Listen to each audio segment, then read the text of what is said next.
Welcome, market participants, to another Three Things in Credit. I'm Van Hesser, Chief Strategist at KBRA. Each week, we bring you three things impacting credit markets that we think you should know about. We've got a fresh set of dot plots and terminal rates and narratives for you to chew on this holiday season. Enough already. It's time to turn the page. But before we do, one last three things. This week, our three things are: 1. Growth concerns. Inflation concerns are so 2022. 2. Bank valuations. What those say about this cycle. And 3. Treasury volatility. It should settle down, and that should be good for credit. All right, let's dig a bit deeper.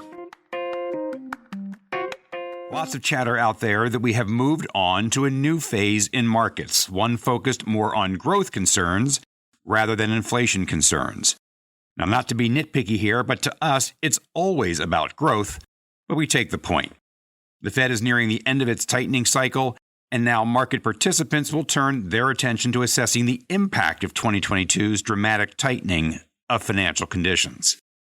Right off the bat, one observation is that risk markets have not priced in a recession.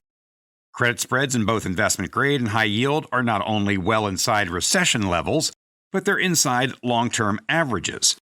And forward stock multiples similarly are above their respective long-term averages.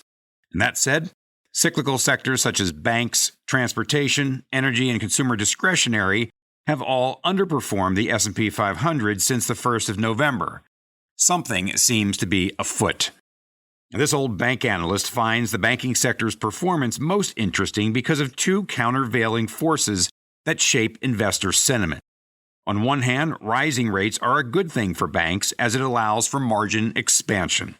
Banks mechanically will reprice interest-sensitive assets, loans, faster than their interest-sensitive funding, deposits. The result is higher profitability. On the other hand, Fed tightening cycles almost always lead to recession, which means banks incur higher loan losses. That result is lower profitability. So, net-net, which force is dominating the other at this stage of the cycle? Clearly, shareholders today are more concerned with the prospect of higher loan losses. Since the Fed started hiking rates back in March, bank stocks' total return is down 20% compared to the broader market's 8% downdraft. This differential has gotten a bit more pronounced over the past month as Fed Chair Powell continues to reiterate what the market struggles to acknowledge, that economic pain is likely on the way, while a monetary policy pivot is not likely anytime soon. So how bad might it get? Well, for this, we again look to the bank sector, adding in this time a view from the credit markets. Bank stocks in the aggregate continue to trade well above tangible book value, which implies that asset values, mostly loan values, are appropriately valued.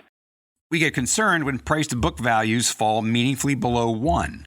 That was the case clearly in 2008-9 in the GFC and in 2012 in the wake of the euro crisis and the U.S. Treasury downgrade. And U.S. bank credit spreads have been well behaved of late, with the Bloomberg Investment Grade Subordinated Debt Index bouncing 9% from its recent low in October. That tells us that the view from investors is that the banks are all right and that the economic contraction is expected to be mild. All right, on to our second thing. Our labor problem. Now, a key underpinning of our view that the recession is likely to be a mild one is that the problem, higher than desired inflation, is known, as is the solution, tamping down demand and waiting for supply constraints to ease. Research suggests that 2/3 of the inflation problem is related to the supply side of that equation, and those are easing dramatically as shown in the New York Fed's Global Supply Chain Pressure Index. As for the other third, overheated demand, that is being impacted by what the Fed can control through tightening of financial conditions, which has hit interest-sensitive sectors such as housing, autos, and durable goods, all things that are typically financed. And by all accounts, the Fed's tightening program is working. So it feels like we're in pretty good shape to meet the consensus view that CPI inflation could be below 3% by this time a year from now. But there is one piece of this puzzle that is not cooperating: the labor market, which remains unusually tight. Now, that doesn't strike most folks as something we should worry about, especially in a consumer spend-driven economy. But that tightness is keeping alive the thing that worries any central banker and investor, and that is a wage price spiral. So far, measures of inflation expectations, which is a necessary condition in a wage price spiral, have been relatively in check. But it feels like the one piece of the inflation problem that could keep the Fed from pivoting anytime soon. Regular listeners to the podcast know our chief concern regarding labor in the U.S. is that there's not enough workers to satisfy demand. And that shortage acts as a material drag on the economy in two ways.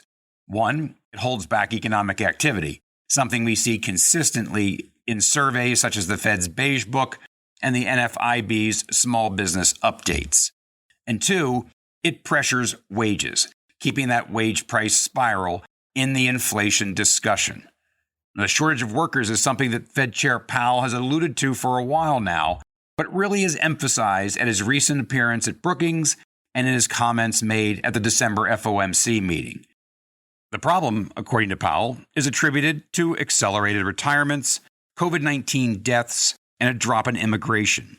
He sees a shortage of 3.5 million workers, which, at 2% of the civilian labor force of 164 million, doesn't sound like a lot, but it's enough to keep pressure on wages and enough to hold back economic growth.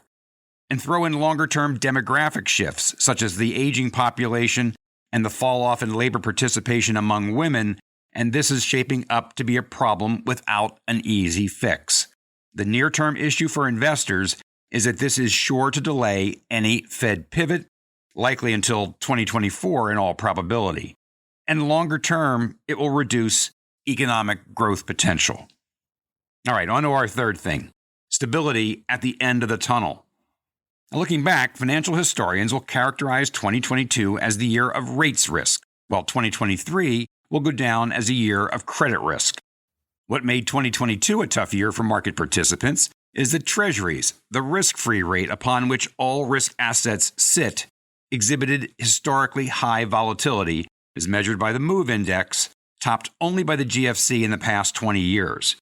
What drove the volatility was clear in retrospect, but almost entirely unexpected.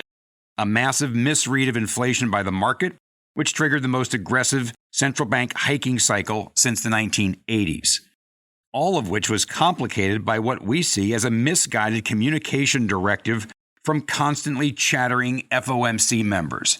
Sometimes less is more. The result of all of this was windows for issuance opened and shut sometimes in the wink of an eye, seemingly all year long as investors were constantly chasing the story. The good news, we assume, is that the risk-free rate should settle down in 2023. The Fed is near the end of its tightening cycle, and the 10-year is expected to decline from 4% to 3.5% over the course of the upcoming year. That is, if you believe consensus. Thus, the focus in 2023 on credit. Its performance has been muted through the COVID period, and quite frankly since the GFC, by extraordinarily loose monetary policy around the globe. With political pressure to sweep that policy into the dustbin of financial history, at least for now, credit will normalize in the good old-fashioned way. And our sense is that investors are more confident in their ability to forecast and manage credit risk than they are rates. That's not to imply that there won't be surprises along the way. There are a lot of zombies out there that proliferated and sustained through the QE era, and that day of reckoning is likely to be here.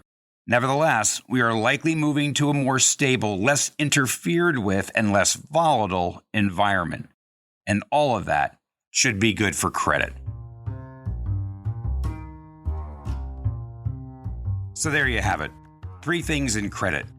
1, growth concerns. It is replacing inflation as the market's focal point. 2, bank valuations. Bank stock and bond performance suggests the severity of this cycle is expected to be mild. And 3, Treasury volatility. Look for it to settle down in the new year. As always, thanks for joining us. Don't forget to check in on kbra.com for our latest research and ratings reports. Enjoy the rest of the holiday season, and we'll see you in the new year.